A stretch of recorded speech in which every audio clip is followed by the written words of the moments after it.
All right, guys, so let's just run over the next phase of training, which is going to be your AMPK or lactate model.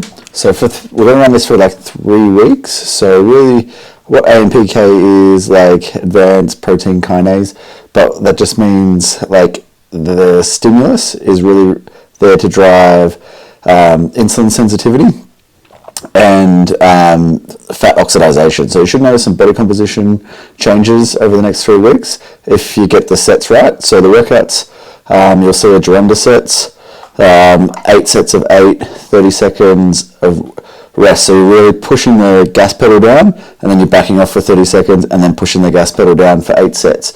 So no supersets or anything like that. It's just real hard work, and you've got about 4 or 5 blocks of these depending on the day and the setup. The adjustment with the nutrition is mainly going to be with your post-workout carbohydrates to replenish glycogen.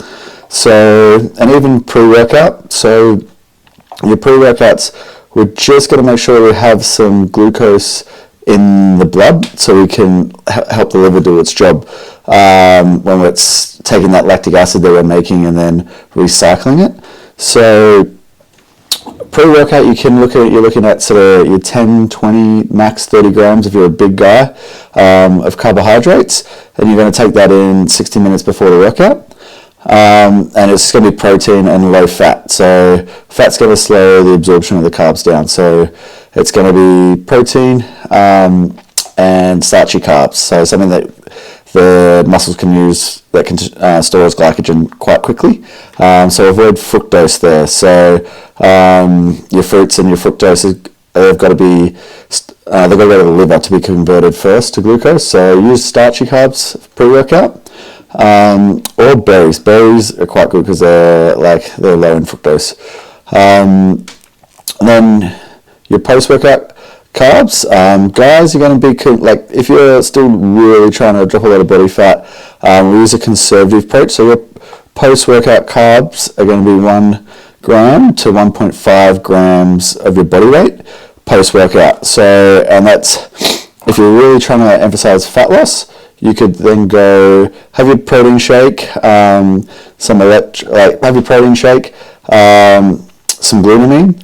Then you could push let the lactic acid and stuff accumulate in the body, get the fat loss benefits, and then maybe an hour later, you could have that carbohydrate to replenish the glycogen. So you could use that 1 gram to 1.5 grams for guys, and girls, you're going to be like using 0.6 to 1 gram per kilo of body weight.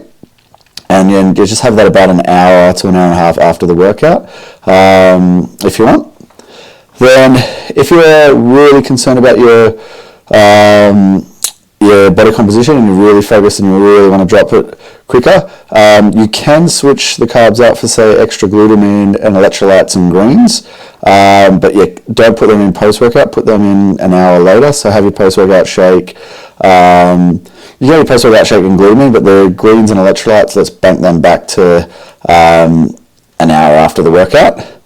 Then fats, guys, the only thing for fats with this phase is around training time. We really, they're going to limit how quickly we can uptake the carbohydrates and stuff, and they tend to slow them down that way. So just limit your your fats, to 10 grams pre and post-workout meal, so we can take benefit of uptaking that glycogen into the muscles. So any questions, guys, just post in the group or send me a message on WhatsApp, and happy training.